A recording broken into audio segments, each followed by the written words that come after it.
बच्चों, मैं डॉक्टर छाया सक्सेना।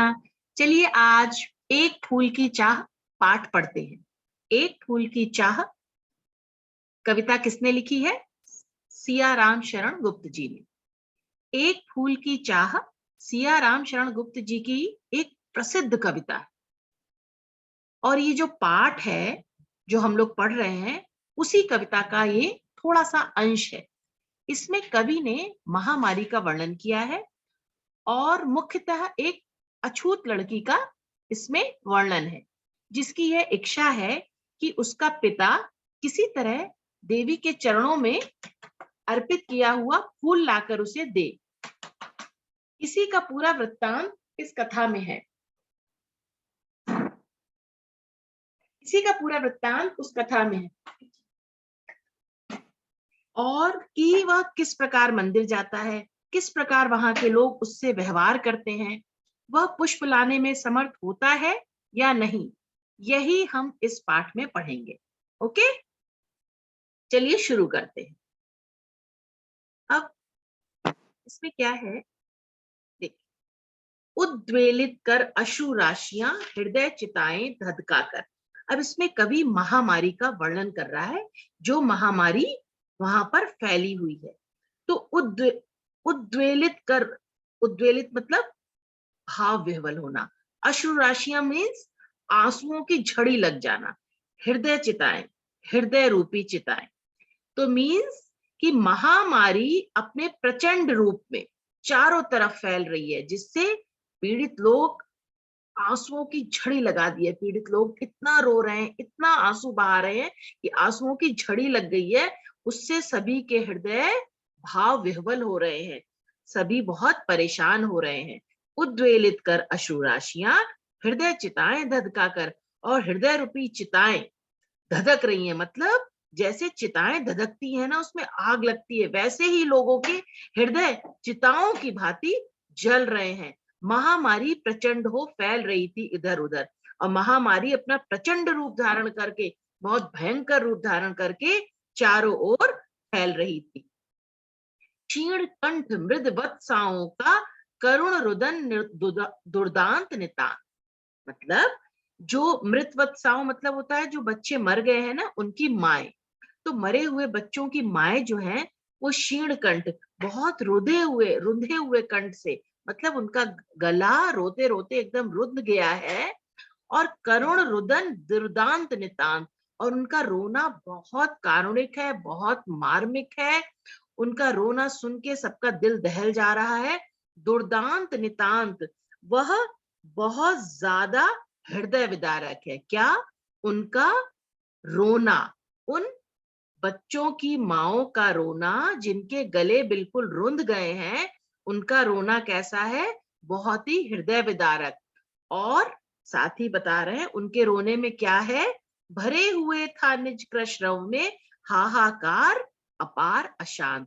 मतलब उनका गला जो था वो रुंध गया था, तो उनकी आवाज तो निज मतलब अपनी निज कृष्ण का मतलब होता है अपनी कमजोर आवाज। तो उनका गला माओ का रोते रोते रुंध गया था, लेकिन वो उनकी कमजोर आवाज में भी उनका जो रोना था, जो कमजोर आवाज में था, वो बहुत बेचैन कर देने वाला था। हाहाकार अपार अशांत से मतलब है बहुत अधिक बेचैन, अशांत मतलब बहुत अधिक बेचैन कर देने वाला था। उनका रोने में बहुत हाहाकार छुपा हुआ था, बहुत ज्यादा चारों तरफ हाहाकार भी मचा हुआ था। और उनका रोना जो बहुत ही आपको धीमा लग रहा था, लेकिन वो उसमें बहुत ज्यादा दुख समाया हुआ था। बहुत बेचैन कर देने वाला वो उनका रोना था, जो कि निज कृष्ण से मतलब है जो कि बहुत धीमी आवाज में था, लेकिन उसके अंदर, उस धीमी आवाज के भीतर बहुत ही ज्यादा बेचैन कर देने वाला हाहाकार छुपा हुआ था। मतलब चारों तरफ बहुत ही दुख का साम्राज्य स्थापित हो रहा था, चारों तरफ दुख ही दुख फैला हुआ था। अब आगे पढ़ते हैं। अब एक स्टोरी सी आती है। बहुत रोकता था सुखिया को न जा खेलने को बाहर, नहीं खेलना रुकता उसका, नहीं ठहरती वह पल भर। अब इस वाले में कवि ने पिता का, सुखिया के पिता के बारे में बताया है और सुखिया का पिता क्या कह रहा है या क्या सोच रहा है उसका वर्णन किया है। तो सुखिया का पिता क्या कहता है कि न जा बहुत रोकता था सुखिया को, न जा खेलने को बाहर। मैं सुखिया मतलब मैं अपनी बेटी सुखिया को बहुत रोकता था कि वो बाहर खेलने को न जाए, क्योंकि चारों तरफ महामारी फैली हुई है। नहीं खेलना रुकता उसका, नहीं ठहरती वह पल भर। लेकिन उसका खेलना तो रुकता ही नहीं था, वो कहाँ खेल कूद छोड़ सकती थी, और वह एक पल भी घर में नहीं रुकती थी। मेरा हृदय कांप उठता था, और इन सब बातों से मेरा दिल, हृदय मतलब मेरा दिल, मेरा मन सिहर जाता था कि कहीं इसको कुछ हो ना जाए। बाहर गई निहार उसे, यही मनाता था कि बचा लूं किसी भांति इस बार उसे। और मेरा दिल हर वक्त, मेरा मन यह प्रार्थना करता रहता था कि हे ईश्वर, मेरी बच्ची को कुछ भी ना हो और मैं उसको किसी भी तरीके से बचा लूं, उसको कोई भी प्रॉब्लम ना आए, ये महामारी के चपेट में मेरी बच्ची ना आए। ठीक है, अब आगे बढ़ते हैं। ये डर सुखिया के पिता के मन में घर कर गया था, व्याप्त हो गया था। कौन सा डर? कि सुखिया को कुछ हो ना जाए। भीतर, अब आगे पढ़ते हैं बच्चों। भीतर जो डर रहा छिपाए, हाय वही बाहर आया। अब जो डर था ना कि मेरी पुत्री को कुछ हो ना जाए, हो ना जाए, अब वो डर अब बाहर आ गया। मतलब अब वही डर ने साकार रूप धारण करने लगा। कैसे? एक दिवस सुखिया के तनु को, तनु मतलब शरीर, ताप तप्त, ताप तप्त मतलब फीवर हो गया, उसको बुखार आ गया, ज्वर हो गया, मैंने पाया। तो क्या हुआ? जो उसका डर था कि कहीं उसको ये महामारी अपने चपेट में ना ले, और वही हो गया। क्या हुआ कि एक दिन सुखिया के तनु को, सुखिया उसकी पुत्री का नाम है, सुखिया के शरीर को ताप तप्त मतलब सुखिया को फीवर हो गया, उसको बुखार हो गया, उसको ज्वर हो गया, उसके शरीर को मैंने तपता हुआ पाया। मैंने से मतलब सुखिया के पिता से है। ज्वर में विह्वल हो बोली वह, और बुखार से, ताप तप्त से वैसे मतलब है शरीर का गर्म हो जाना, बिल्कुल गर्म। उसका शरीर बहुत गर्म हो गया था। किससे गर्म हो गया था? बुखार से। ज्वर मतलब बुखार, फीवर का आ जाना। तो ज्वर में, वो बुखार में वह बहुत ज्यादा परेशान होकर बोली, क्या जानू किस डर से डर मुझको देवी के प्रसाद का एक फूल ही दो लाकर। वो बुखार से बहुत तप रही थी और वो उसमें परेशान होकर क्या बोली। अब पिता ये सोच रहा है कि वो किस डर से डर करके ये बात बोल रही थी। वह एक डर से डर करके ये बात बोल रही थी जो कि पिता को नहीं पता था। तो उस बच्ची ने क्या कहा, सुखिया ने कहा कि मुझको ना देवी के प्रसाद के रूप में एक फूल ही ला के दे दो पिताजी, मुझे देवी के प्रसाद में जो फूल मिलता है वो ला करके दे दो। अब पता नहीं वो किस डर से आशंकित थी, उसी डर से आशंकित होकर उसने अपने पिता से कहा कि मुझको एक फूल ला करके दे दो। कौन सा फूल? जो देवी के चरणों में चढ़ा हुआ हो और वो प्रसाद के रूप में आप मुझे ला करके दे दो। अब आगे बढ़ते हैं। बहुत मार्मिक वर्णन है इसमें बच्चों। कर्मशः कंठ क्षीण हो आया, शिथिल हुए अवयव सारे, बैठा था नव नव उपाय की, चिंता में मैं मन मारे। अब क्या बता रहे हैं कि अब पुत्री को, सुखिया को बुखार हो गया था। अब धीरे धीरे उसका कंठ मतलब गला, धीरे धीरे उसका गला सूखने लगा।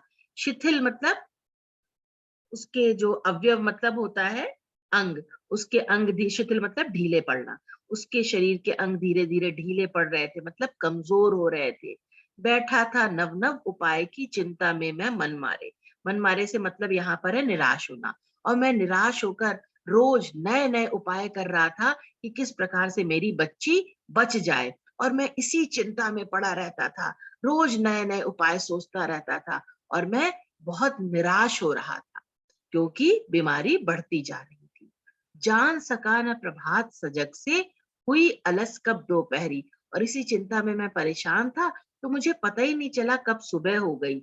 सजग से मतलब है कि जब सुबह होती है तो हलचल भरी होती है ना, सारे कार्य क्रियाकलाप हो रहे होते हैं, तो सुबह हलचल भरी होती है। तो वो हलचल भरी सुबह से कब दोपहर आ गई। अलस से मतलब है आलस भरी। दोपहर में बच्चों आलस आ जाता है ना, दोपहर में थोड़ा अलसा जाता है इंसान।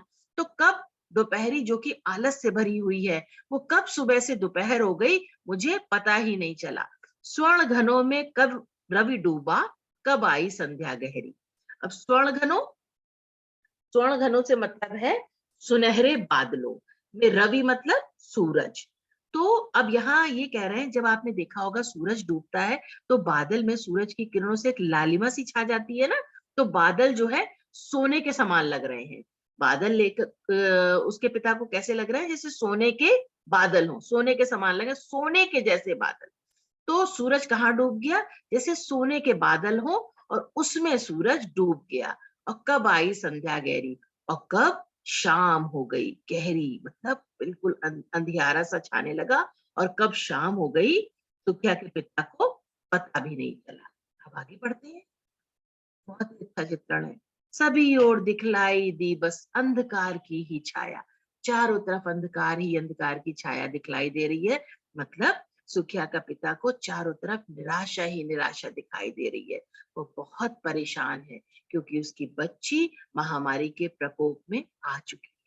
छोटी सी बच्ची को ग्रसने, ग्रसने मतलब निगलने, कितना बड़ा तिमिर आया, तिमिर मीन्स अंधकार। तो वो कह रहे हैं, कवि कह रहे हैं, छोटी सी बच्ची को निगलने के लिए कितना बड़ा अंधकार आ गया है, मतलब कितना निराशा चारों तरफ व्याप्त हो गई है। कितना, कितनी भयंकरता का वर्णन यहाँ पर कवि ने कर रहे हैं कि उस छोटी सी बच्ची को ग्रसने के लिए, निगलने के लिए काल आ गया है। ठीक है, कितना बड़ा तिमिर आया, कितना बड़ा अंधकार, निराशा का अंधकार आ गया। ऊपर विस्तृत महाकाश में जलते से अंगारों से झुलसी सी जाती थी आंखें, जगमग जगते तारों से। अब ये बता रहे हैं, विस्तृत मतलब विशाल हो गया, महाकाश आकाश में। ठीक है, अब यहाँ बता रहे हैं आकाश में जो तारे जगमगा रहे हैं ना, अब इस निराशा के वातावरण में, ऐसी परिस्थिति में वो तारे भी सुखिया के पिता को अंगारे के समान लग रहे हैं। बच्ची की आंखें भी इसी तरह से, बच्ची की आंखें भी ज्वर के कारण, बुखार के कारण अंगारे के समान झुलसती जा रही हैं। समझ में आया बच्चों? ये थोड़ा सा है समझने वाला। ऊपर विस्तृत महाकाश में मतलब ऊपर आकाश में जलते से अंगारों से, अंगारों के समान कौन है, अंगारों के समान बताया गया है तारे। आज ऐसे वातावरण में तारे भी अंगारों के समान लग रहे हैं। और झुलसी सी जाती थी आंखें। अब आंखें क्यों झुलस रही हैं, क्योंकि बुखार की गर्मी चढ़ रही है। बुखार की गर्मी के कारण आंखें कैसी लग रही हैं, जैसे अंगारे हो। तो वो आंखें भी अंगारे के समान हो गई हैं और झुलसती जा रही है। ठीक है बच्चों, क्लियर हुआ? और कहीं भी आप लोगों को क्लैरिटी ना हो, आप लोग मुझे कमेंट बॉक्स में जरूर कमेंट करें, मैं आपको बताऊंगी। अब आगे बढ़ते हैं। देख रहा था जो सुस्थिर हो, अब इसका पिता ना देख रहा था, जो सुस्थिर हो नहीं बैठती थी क्षण भर। सुस्थिर मतलब है शांत होकर, एक जगह टिक करके, वो क्षण भर मतलब पल भर भी जो बच्ची एक जगह शांत होकर के और क्षण भर के लिए भी नहीं बैठती थी एक जगह, हाय वही चुपचाप पड़ी थी अटल शांति सी धारण कर। वो आज कैसी चुपचाप पड़ी हुई है, और बिल्कुल शांति धारण करके, बिल्कुल शांत सी, चुपचाप सी, कैसी पड़ी हुई है, जो एक क्षण भर के लिए भी एक जगह पर टिकती नहीं थी, आज बिल्कुल शांत सी पड़ी हुई है। सुनना वही चाहता था मैं, उसे स्वयं ही उकसा कर, मुझको देवी के प्रसाद का एक फूल ही दो लाकर। आज मेरे मन में ये उत्कंठा हो रही है, पिता कह रहे हैं कि मैं ही चाह रहा था कि मैं इसको उकसाऊं और मेरी बेटी ये बोल दे कि पिताजी मुझे एक फूल वो ला करके दे दो ना, जो देवी के चरणों में अर्पित है, मुझे वो प्रसाद के रूप में वो वाला फूल ला करके दे दो ना। मैं ऐसा चाह रहा था उसको उकसाऊं और मेरी बेटी यह बोले, ये बात कहे, मेरी पुत्री किसी तरीके से ये बात कहे कि पिताजी आप मुझे एक फूल ला करके दे दो, देवी के चरणों में चढ़ा हुआ। ठीक है बच्चों? लेकिन कहाँ, वो बच्ची तो बिल्कुल निश्चेष्ट सी और बिल्कुल शिथिल सी, शांत अवस्था में पड़ी हुई। अब आगे वर्णन करते हैं। अब आगे ना बच्चों मंदिर का वर्णन हो रहा है। ठीक है, ये जो पिताजी हैं सुखिया के, वो मंदिर जाएंगे और किस तरीके से वो वहां पे फूल लाने का प्रयत्न करेंगे, इसी सब का वर्णन इस वाले इन पंक्तियों में हो रहा है। ठीक है, अब इसको पढ़ते हैं। ऊंचे शैल शिखर के ऊपर मंदिर था विस्तीर्ण विशाल, स्वर्ण कलश सरसिज विहसित थे, पाकर समुदित रवि कर जाल। शैल शिखर मतलब पर्वत की चोटी। अब बता रहे हैं वो मंदिर कहाँ पर था। ऊंचे पर्वत शिखर की चोटी के ऊपर एक मंदिर था। वो कैसा था? बहुत ही फैला हुआ विशाल मंदिर था, बहुत बड़ा सुंदर सा मंदिर पर्वत की चोटी के ऊपर बना हुआ था।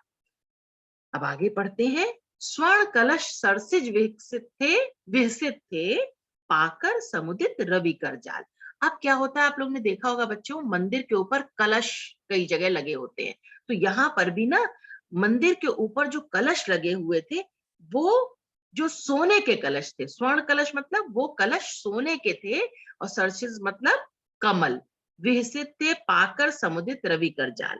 और जो रवि कर जाल मतलब जो सूर्य की किरणें, ठीक है, जो सूर्य की किरणें जब सोने के कलश पर पड़ रही थी, तो वो सोने के कलश ऐसे लग रहे थे मानो सोने के कमल खिले हुए हैं।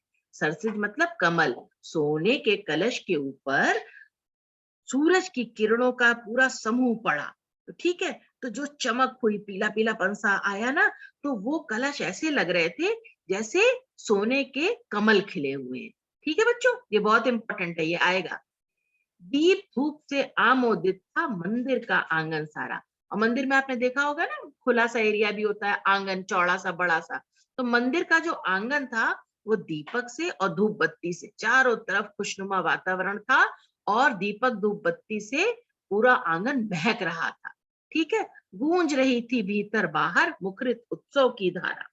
और मंदिर के भीतर और बाहर जो क्या गूंज रही थी, मंदिर के अंदर जो उत्सव हो रहा था, उस उत्सव की बाहर और भीतर पूरे वातावरण में आवाज गूंज रही थी, और वातावरण में एक प्रसन्नता का माहौल था। समझे बच्चों, गूंज रही थी भीतर बाहर मुखरित उत्सव की धारा। जो उत्सव मनाया जा रहा था वो भीतर और बाहर उसकी गूंज चारों तरफ गूंज रही थी, और वातावरण में बहुत प्रसन्नता थी। भक्त वृंद अब मंदिर के अंदर का वर्णन कर रहे हैं कि क्या क्या मंदिर में हो रहा है, उसका सुंदर सा वर्णन यहाँ पर है, आप लोग सुनिए। भक्त वृंद मृदु मधुर कंठ से गाते थे सभक्ति मुदमय। भक्त वृंद मीन्स भक्तों का समूह। मृदु मधुर कंठ, मृदु मतलब कोमल होता है, मधुर कंठ सुंदर आवाज में, से मधुर आवाज में, से गाते थे सभक्ति मुदमय। मुदमय मतलब प्रसन्नता के साथ। तो जो भक्तों का अंदर भक्तों का झुंड था ना, भक्तों का समूह, खूब मधुर आवाज में, कोमल आवाज में और भक्ति के साथ और प्रसन्नता के साथ गा रहे थे। क्या गा रहे थे? पतित तारिणी पापहारिणी माता तेरी जय जय जय। भक्तों का समूह क्या गा रहा था? बहुत भक्तिपूर्ण वे में और भक्ति के साथ प्रसन्नता के साथ गा रहा था। हे पापियों का को तारने वाली, हे पापों को हरण करने वाली। पतित तारिणी मतलब पापियों को तारने वाली, और पाप हारिणी मतलब पापों का हरण करने वाली। हे माता तेरी जय जय जय। हे माता तेरी जय हो। मेरे मुख से भी निकला। अब मेरे मुख मतलब सुखिया के पिता के भी मुख से यही निकला। हे पतित तारिणी तेरी जय जय जय। हे पतितों का तारने वाली हे माता, मतलब पापियों को तारने वाली माता, तारने वाली माता तेरी जय हो। बिना बढ़े ही मैं आगे को जाने किस बल से ढिकला। अब बता रहे हैं पता नहीं मैं कैसे आगे को, बिना प्रयास के ही मैं कैसे आगे बढ़ गया, मुझे पता ही नहीं चला। मीन्स वो ये बता रहे हैं कि पीछे से धक्का मुक्की हो रही थी, और वो किस तरह से बिना प्रयास किए हुए ही पिता अपने आप ही आगे की ओर चले गए। ठीक है बच्चों, तो आज यहीं तक पढ़ते हैं। इसका नेक्स्ट पार्ट मैं आपको नेक्स्ट वीडियो में पढ़ाऊंगी। तो आई थिंक आप लोगों को समझ में आ गया होगा। सो फिर मिलते हैं अपने नेक्स्ट वीडियो में। तब तक के लिए thank you so much, bye bye. Bye बच्चों, और इस चैप्टर को पढ़ लीजिएगा, ये बहुत इंपॉर्टेंट चैप्टर है। ओके।